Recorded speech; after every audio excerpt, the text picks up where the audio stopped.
बिस्मिल्लाहिर्रहमानिर्रहीम। News with views के साथ मैं हूं अली रज़ा शाह और आप देख रहे हैं यूट्यूब चैनल। नाज़रीन, मरीम नवाज साहिबा की ऑडियो लीक करने वाले का भी पता चल गया और बुशरा बीबी साहिबा की जो ऑडियो लीक हुई थी और उनकी मजीद ऑडियो से मुतल्लिक भी कुछ इंकशाफात हुए। वो किसने लीक की थी, कहाँ से बाहर गई थी, उसके मुतल्लिक भी मैं आपको बताऊँगा। और इमरान खान साहब ने इस्टेब्लिशमेंट पर एक बड़ा ही निशाना लगाया है, इस्टेब्लिशमेंट पर एक हमला किया, इसके ऊपर भी बात करेंगे। और इमरान खान साहब ऐसा क्यों कर रहे हैं, इसके पीछे मकासद क्या हैं, वो करना क्या चाहते हैं, ये सारी स्टोरी इस पर हम बात करेंगे। मरीम नवाज साहिबा की, आपको याद होगा कि मरीम नवाज साहिबा की ऑडियोस बड़े अरसे से लीक हो रही हैं, वन बाय वन करके। ये पूरा मवाद था उनके खिलाफ एक ऑडियोस का, जब वो पीएम हाउस में थी, जब नवाज शरीफ साहब वज़ीर आज़म थे, तब की उनकी कुछ कन्वर्सेशंस हैं मीडिया के हवाले से। चूँकि वो पार्टी के मीडिया भी चलाती थी और बाकी जो दीगर मीडिया को भी हैंडल करती थी, तो उस हवाले से जो उनकी इंस्ट्रक्शंस होती थी, उस हवाले से जो उनकी बातचीत होती थी कुछ व्हाट्सएप ग्रुप्स में या कुछ लोगों के साथ होती थी, शायद वो उसको रिकॉर्ड होती रही। तो वो कहाँ से बाहर निकली, ये बड़े सवालात थे, लेकिन एजेंसीज वगैरह ने वो रिकॉर्ड नहीं की थी, ये तो एक क्लियर चीज़ थी। उससे पता चलता था क्योंकि इनसाइड इन्फॉर्मर है, कोई इनसाइड को ऐसा बंदा है जो साथ काम करता रहा और उसने वो चीज़ें लीक की हैं। तो अभी उस हवाले से आपने फिर देखा कि वो ऑडियोस एयरवाई वक्तन बफक्तन चलाता रहता है, क्योंकि एयरवाई के पास वो मवाद है सारा। पॉसिबल है कि एयरवाई ने खरीदा हो वो मवाद, या किसी ऐसे बंदे ने खरीदा और बाद में वो एयरवाई को प्रोवाइड कर रहा हो, तो वो फिर वक्तन फवक्तन ऑडियोज आती भी हैं, अभी और भी हो सकती हैं। तो उसके बारे में पता ही चला कि मरीम नवाज साहिबा के जो ऑडियोज थी वो मजहर नामी शख्स था जिसने पीटीआई को फ़रोख्त की थी, किसी ऐसे शख्स को फ़रोख्त की थी जो कि राइवल है पाकिस्तान मुस्लिम लीग नून का, मरीम नवाज साहिबा का। और वो फिर उसको वक्तन फवक्तन लीक करते हैं, यानी कि ये एजेंसीज वगैरह पे जो डाला जाता था ऐसा कुछ भी नहीं है। उस बंदे ने अब फ़रोख्त की, वो डेफिनेटली मज़हर नामी को बंदा जो भी है, अभी तो उसके बारे में इतनी कोई इन्फॉर्मेशन आई नहीं है। ये एक सीनियर जर्नलिस्ट है रिजवान रज़ी साहब, उन्होंने इंकशाफ किया है कि वो मज़हर नामी बंदे ने जो है वो ऑडियोज़ फ़रोख्त की, और वो शायद मीडिया सेल का हिस्सा था या वो वजारत इतलात में था उस वक्त जब नवाज शरीफ साहब की गवर्नमेंट थी। और उसने फ़रोख्त की, वहाँ से पैसा कमाया और वो ऑडियोज़ को फ़रोख्त कर दिया। अब दूसरी तरफ जो सवाल, ऐसे ही एक केस जो है वो पाकिस्तान तहरीक इंसाफ में भी आया, कि मकाफत अमल होता है ना। अगर पाकिस्तान तहरीक इंसाफ ने मरीम नवाज साहिबा की ऑडियोज़ को ख़रीदा है किसी से, तो आगे फिर उनके साथ भी यही हो रहा है कि उनकी जो ऑडियोज़ वो भी उनका बंदा इनसाइड बाहर किसी को फ़रोख्त कर रहा है या कोई लीक कर रहा है, वट एवर जो भी हो रहा है।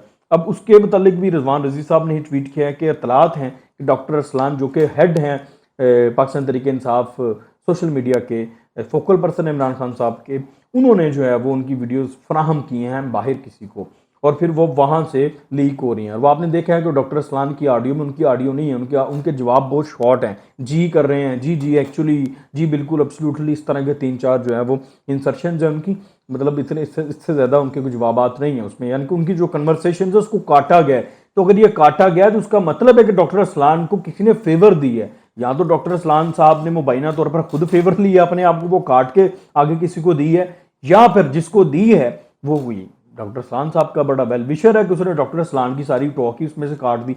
और कहा यह जा रहा है कि मजीद ऑडियोज़ और कुछ वीडियोस भी कहा जा रहा है कि पॉसिबल हैं कि कुछ ऐसी डॉक्टर असलान साहब ने आगे मुबैना तौर पर किसी को फराहम की हैं और वो भी सामने आ सकती हैं।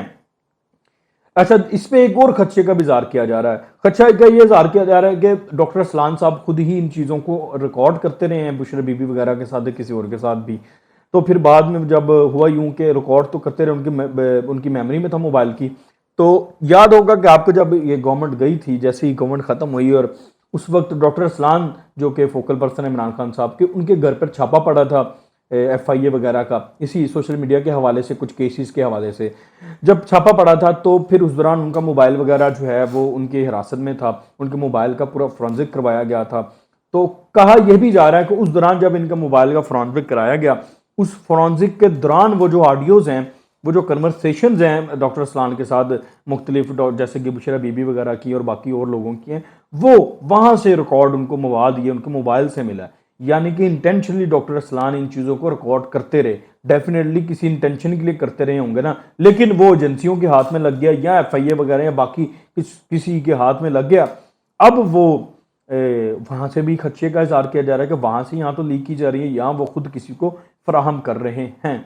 तो ये सारे प्लान है। अब आगे आने वाले दिनों में डॉक्टर असलान का मामला तो बड़ा ख़राब होने वाला, चूँकि वो उनके ऊपर जो PTI के अंदर से भी शक का इज़हार किया जा रहा होगा। डेफिनेटली उनकी पोजीशन बहुत ज़्यादा वीक है इस वक्त और बड़ी सेंसिटिव पोजीशन है, उनको पोजीशन उधर क्लियर करना भी बड़ा मुश्किल है, और बाकी बाहर जो आवाम है उनके लिए भी बड़ा मतलब इस तरह का चक्कर बना हुआ है। आप देखते हैं आने वाले दिनों में होता क्या है, लेकिन मुहतात रहना चाहिए दोनों, हर पाकिस्तान हर जो सियासी जमात को इन तमाम मामलों में मुहतात। मरीम नवाज साहबा को तो आप मुहतात हो गई होंगे जिस तरह उनको डैमेज किया गया और जितने वो डैमेज हुए हैं।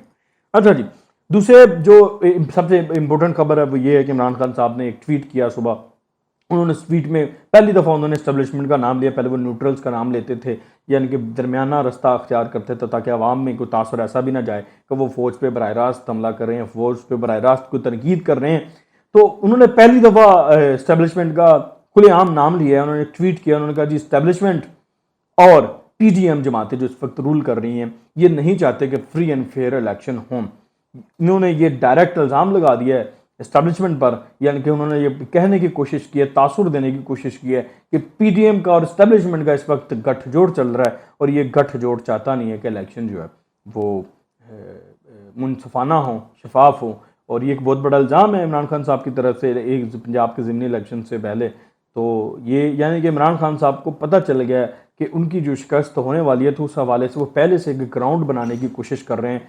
यानी कि इससे ये इस चीज़ पे जो है ये तासुर मिलता है कि इमरान खान साहब अगर इलेक्शन हार जाते हैं तो उन्होंने अपना एक बयानिया बता दिया है कि वो सिर्फ नून लीग के खिलाफ खड़े नहीं होंगे बल्कि एस्टेब्लिशमेंट के खिलाफ भी खड़े होंगे, और एक बाकायदा जो तहरीक चलाई जाएगी उसमें एम्पायर्स जिनको वो कह रहे हैं इस वक्त उनको भी निशाने पर रखा जाएगा, उनके खिलाफ भी बातचीत की जाएगी, उनके खिलाफ भी कंपेन चलाई जाएगी। ये बेसिकली उन्होंने मुस्तकबिल का बयानिया भी जो है वो अपना यहाँ पे पोर्ट्रे करने की कोशिश की है।